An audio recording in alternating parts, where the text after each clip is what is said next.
The children of this world, in relation to their own generation, are more prudent than the children of the light.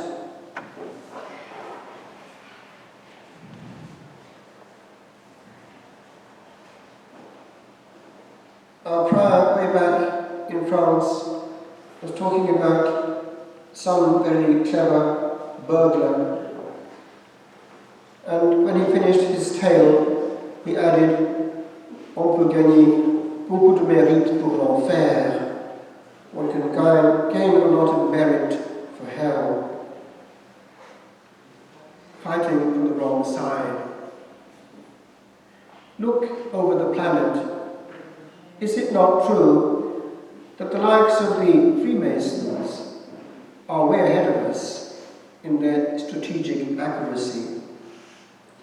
Look at the success of the various referenda in this Catholic land, often against the instincts of the people themselves. I want to dwell, however, on one specific issue today. Like Father Michael, I was taught in Rome in homiletics, don't have more than one point. Psychologically, it's accurate. People can't take it.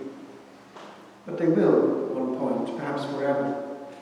And it concerns you all, from the tiniest one to the biggest. Our duty in state and life.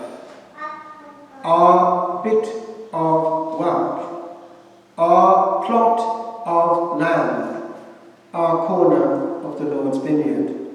On that and on that alone will we and no one else be answered. The Lord has given us a work to do, as Newman points out, that he has given to none other. He knows what he is at, but at it we must work, and not be in any illusion. It is not a greater holiness for a mother of a family to be at every possible prayer event, necessarily. Her duty is actually, first and foremost, to rule the world by rocking the cradle. Also, the priest, who does many things, often noisy and glorious, but doesn't do that little hidden thing which he was ordained for, can find himself in trouble on the other side. I quote,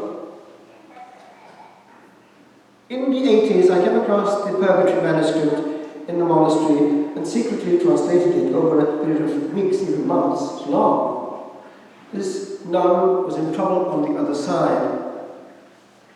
And in it, as the nun was getting purified, the living nun who was doing part of her purgatory for her was able, as a fringe benefit, to ask any question that she wanted and to get an answer about the beyond and so on.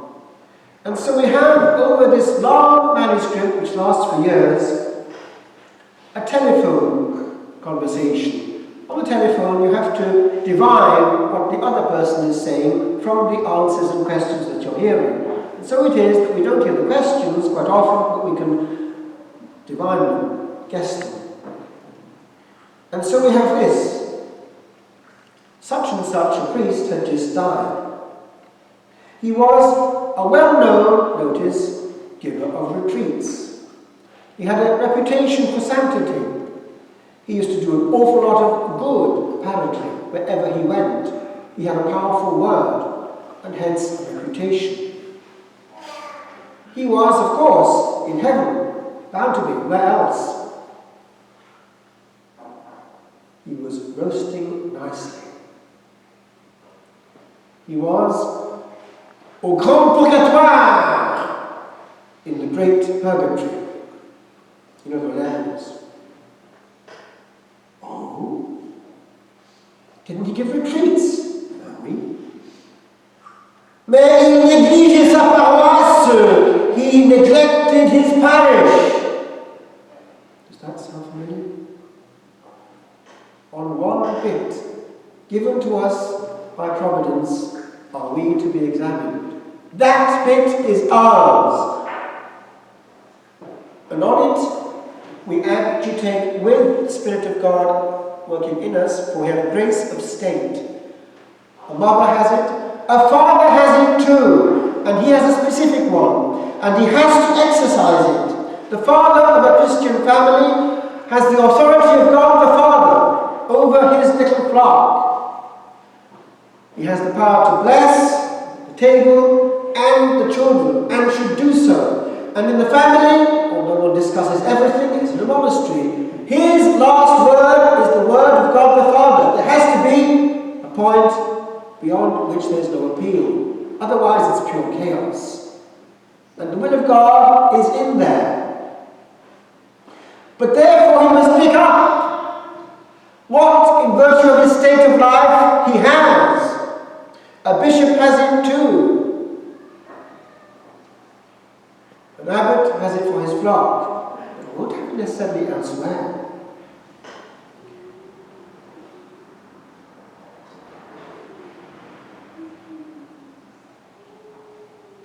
We are all working, therefore, within our sector of stewardship, the word of the gospel itself, stewardship. This other day I was talking unexpectedly to a person who I could see was very good in his particular stewardship. I was preparing a soul for death. She died, and I was called back to accompany the body from the house near where I live to the parish church. And in the pause after the prayers next to the body before covering it up in the coffin, I let the family quietly talk amongst themselves and give a little kiss on the forehead before it was goodbye forever. And talked to the undertaker. It was one of the major undertakers for the whole team actually of the area. I listened to what he had to say. He was talking about all the funerals that automatically come to them because they were the biggest of all the difficult cases. We have to sort out all the hangings, all the suicides, all the pain.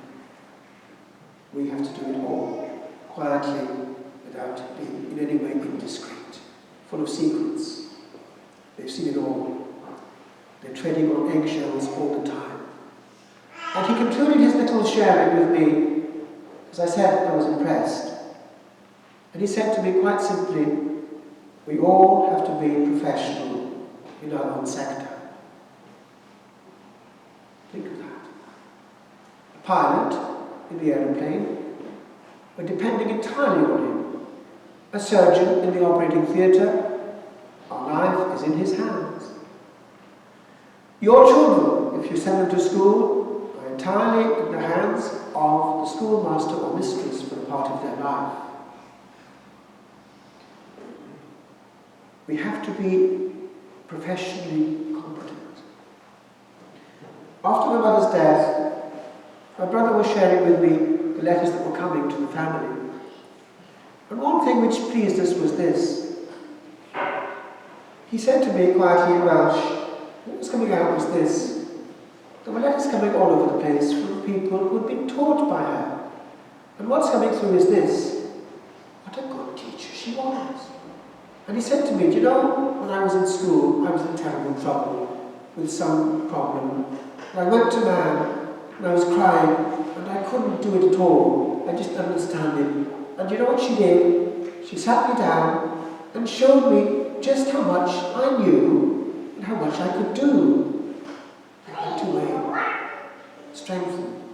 And I had exactly the same experience one time myself. I couldn't understand Shakespeare. I couldn't do it. It was too difficult to understand. She sat me down and she acted before me bits of Antony and Cleopatra. And she brought it to life. I understood what it is to be a good teacher. Being good at what you're at. Think of that, my friends.